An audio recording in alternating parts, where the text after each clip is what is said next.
none se muganga dya kanseri y'inkondo y'umura iterwa n'iki? Kanseri y'inkondo y'umura mu by'ukuri ni kanseri ifata ku nkondo y'umura.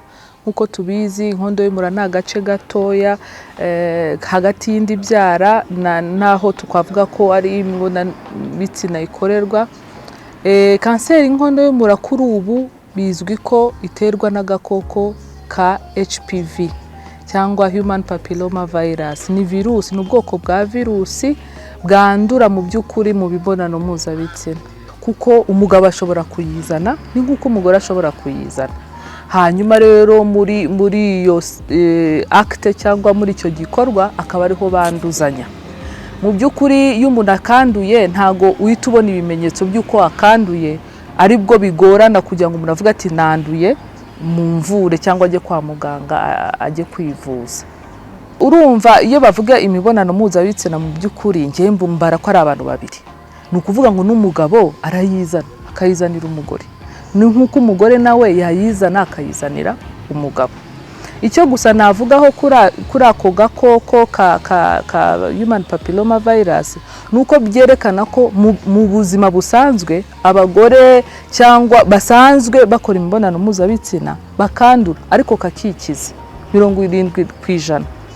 Ariko iyo bibaye ngo ya infection igumyeho, bwa bantu bugumyeho, niho rimwe na rimwe bishobora kuzavamo ya kanseri y'inkondo y'umura. Murakoze muganga Diane, murakoze nkuko umaze kutubwira igitera kanseri y'inkondo y'umura. Ese watubwira ibimenyetso biranga ni ibihe? Ibimenyetso mu by'ukuri yo ikiri kare cyane nta bimenyetso igira.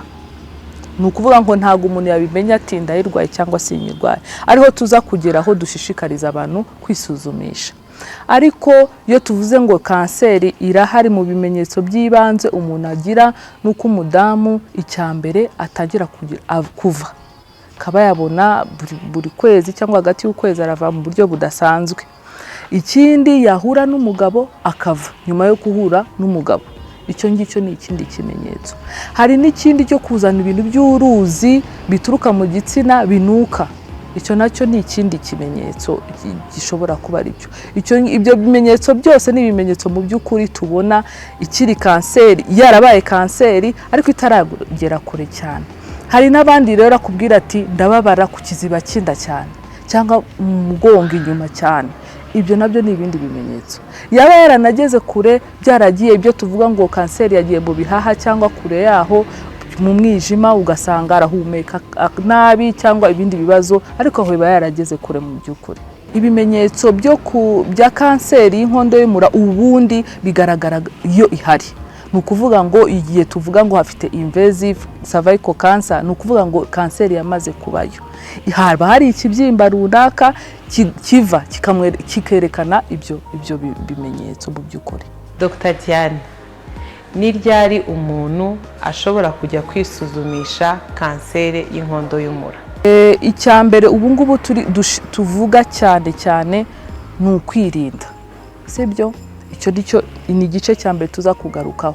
Ariko mu gihe umudamu uri hagati y'imyaka 21 na 45, biba byiza yuko atangira kugera akora ibyo kwita kwisuzumisha cyangwa screening. Kubwiye mpamvu iyo wisuzumisha babasha kumenya kanseri cyangwa se imihindagurikire y'uturemangingo bikiri hasi cyane, ku buryo babasha kukuvura bitaranaba kanseri. Rero ibyo ngibyo biba ari byiza cyane ko dukangura abadamu bagenzi bacu natwe ubwacu kujya tujya kwisuzumisha kwa muganga, bakaba bareba ese nta kibazo ufite ku nkondo y'umura. Urakoze nkuko umaze kutubwira ku bimenyetso. Ese noneho watubwira abari munsi y'imyaka 21 na 45 bo ntibakeneye kwisuzumisha? Bo ibintu byo kwisuzumisha ntibibareba? Kanseri y'inkondo y'umura nkuko twabivuze iterwa na virusi ya HPV. Kuri ubu ngubu hari vaccine. Iyo virusi igira vaccine cyangwa urukingo. Ni ukuvuga ngo urwo rukingo nko mu Rwanda muri ubu ngubu ruratangwa hagati y'abana bafite imyaka 11 na 15. Abo bantu iyo bakingiwe iyo virusi barayirinda, ukavuga uti ikijyanye na kanseri y'inkondo y'umura ndakibarinze, sibyo? Ariko noneho babandi batakingiwe tuba tuvuga ngo muri iyo myaka umuntu aba yaratangiye gukora imibonano mpuzabitsina. Ni ukuvuga ngo uwo muntu aba afite ibyago by'uko yayandura. aho ngaho rero niho tuvuga tuti muri iyo myaka yagatangiye kujya ajya kwisuzumisha. Murakoze muga, turabashimiye kubw'inama nziza mutugiriye yo kwisuzumisha hakiri kare. Ese ni hehe umuntu yajya kwisuzumisha? Kwisuzumisha muri iki gihe mu Rwanda biroroshye, navuga ko byoroshye kubw'izihe mpamvu. Ikigo cy'igihugu cya RBC kiri mu bukangurambaga cyangwa se kiri kwigisha n'abantu b'abadamu kujya kwisuzumisha kanseri y'inkondo y'umura. Hari amasantere de sante bazisuzumiramo, hari n'ibitaro bindi hano muri Kigali n'ahandi mu ntara babisuzumiramo. Mu by'ukuri amakuru menshi cyane RBC ifatanyije na Minisiteri y'Ubuzima irakangurira abadamu kujya kubikoresha. Birahari, birashoboka, biranakorwa ku buryo bagukorera bakwigisha icyambere kanseri y'inkondo y'umura n'iki, bakanagusuzuma bakabasha gukora icyo bita screening, bakayimenya hakiri kare bibaye ngombwa. Urakoze nanone muga, ese ubwishingizi ndetse na mituelle de santé bwakoreshwa mu gihe cyo kwisuzumisha cyangwa kwivuza kanseri y'inkondo y'umura? Umuntu yabukoresha rwose. Nk'ibyo ngibyo ndi kukubwira byo kusuzuma abadamu, kuri ubu ngubu hari intego ya WHO ishinzwe kurandura burundu kanseri y'inkondo y'umura. Iyo ntego rero mu by'ukuri iri mu bice bitatu. Igice cya mbere ni ugukingira abakobwa bari hagati y'imyaka 11 na 15 kuri iriya virusi twavugaga. Igice cya kabiri kiri kuvuga ngo 70% y'abadamu bari munsi y'imyaka 45 bahe barasuzumwe kugira ngo tubashe kumenya ese bafite kanseri y'inkondo y'umura cyangwa ni ya virusi iri gushaka kuba kanseri hakiri kare. Ikindi gice cya gatatu ni ukuvuga ngo 90% yaba afite icyo kibazo koko kanseri y'inkondo y'umura yagiyeho cyangwa ihari babona ubuvuzi, kandi ubuvuzi kuri bose. Mu Rwanda rero igice cya mbere cyo kuvuga ngo turaha abana kwikingiza cyo tukigeje nko kuri 90% pe. None igice cya kabiri n'icya gatatu nibyo bari gushira mu bikorwa. Ariho meraho mvuga ngo hari umushinga uri mu ma district atandukanye ubereyeho kugira ngo ukangurira abadamu unabafasha kugira ngo babashe gukora screening cyangwa kwisuzumisha. Ese muga, biroroha ko wabona umuganga ukuvura mu gihe basanze urwaye kanseri y'inkondo y'umura? Icyo ni ikibazo cyiza cyane. Kuri ubu ngubu biroroshye. Navuga ko byoroshye kubera ko icyambere ubuvuzi burashoboka mu gihugu kandi bwatangwa. Ariko ikibazo gihari wenda dushobora kuvuga nuko twavuga ko bitarahaza, ko ahantu hose byakabaye byiza tuvuga ati mu turere twose ubwo buvuzi bwarahageze. Ariko abarwayi bose mu turere dutandukanye tubaraza ku kigo tukabavura nta kibazo. Ni ukuvuga ngo ubuvuzi bwose burahari kandi buratangwa. Ikibazo cya kanseri y'inkondo y'umura gikomeje guteza ibibazo cyangwa se abantu bahangayitse hirya no hino. Nashaka kubaza, iyi kanseri y'inkondo y'umura irakira? Ikibazo cyiza, biterwa n'igihe umuntu yaziye. Iyo umuntu aje kikiri mu cyiciro cyo hasi, kanseri y'inkondo y'umura iravurwa igakira.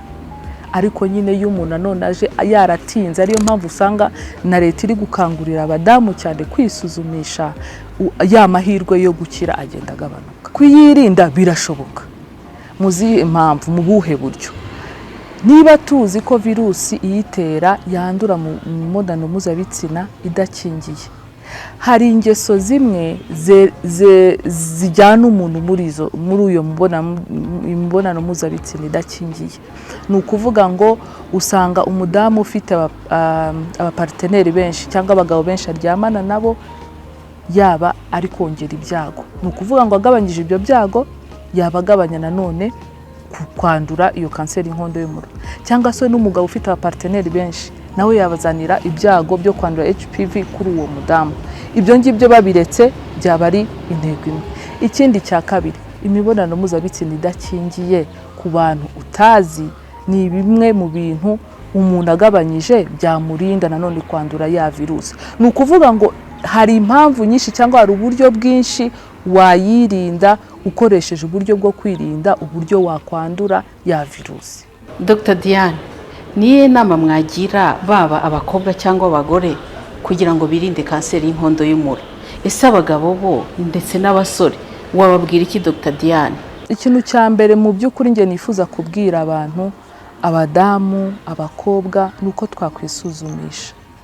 Ni ukuvuga ngo icya mbere, niba ufite umwana w'umukobwa ufite hagati y'iyo myaka ukabona atarakingirwa, iyo facility ihari, umwana ntakingirwe. Icyo ni cyo cya mbere. Icya kabiri, ibyago, tugabanye ibyago byo kwandura kanseri y'inkondo y'umura muri za ngeso twavuze, tubyirinde. Icya gatatu, gera kwa muganga niba uri muri ya myaka, twisuzumishe hakiri kare. Kubw'impamvu twavuze kare, nuko iyo twasuzumwe hakiri kare bakayibona hakiri kare, iravurwa igakira. Ni ukuvuga ngo mu by'ukuri njyewe ndakangurira abadamu muri iki gihe, kuko batutakiri muri ya myaka yo gukingirwa, tugende tushake uburyo twajya twisuzumisha, tugakora icyo bita screening hakiri kare, kugira ngo izibonetse hakiri kare zibashe kuvurwa kandi zikire. Screening rero, hari uburyo bwinshi bwo gukora screening. Hari nk'uburyo twita pap smear, ariho babasha kureba uturemangingo twahariya ku nkondo y'umura, ubwo ni uburyo bumwe. Hari ubundi buryo bwo kuvuga ati tupime ko uyu muntu ese afite ya virusi ya HPV, ubwo ni ubundi buryo. Hari ubundi buryo bwo kureba inkondo y'umura, hari uburyo abaganga bareba inkondo y'umura bakoresheje imiti runaka, bakamenya ese harimo cya kibyimba cyangwa n'ikirimo. Ubwo bwose ni uburyo butandukanye. Ni ukuvuga ngo bitewe n'uburyo bwakoreshejwe n'igisubizo cyatanzwe, hari imyaka runaka bakubwira utuzagaruke nyuma y'imyaka 2 se nyuma y'imyaka 3 akenshi, kugira ngo turebe ko hari cyahindutse. Mpereye nko ku cya pap smear cyo cyabaye nka negative, barakubwira ati uzaze nka nyuma y'imyaka 3 turebe uko bimeze.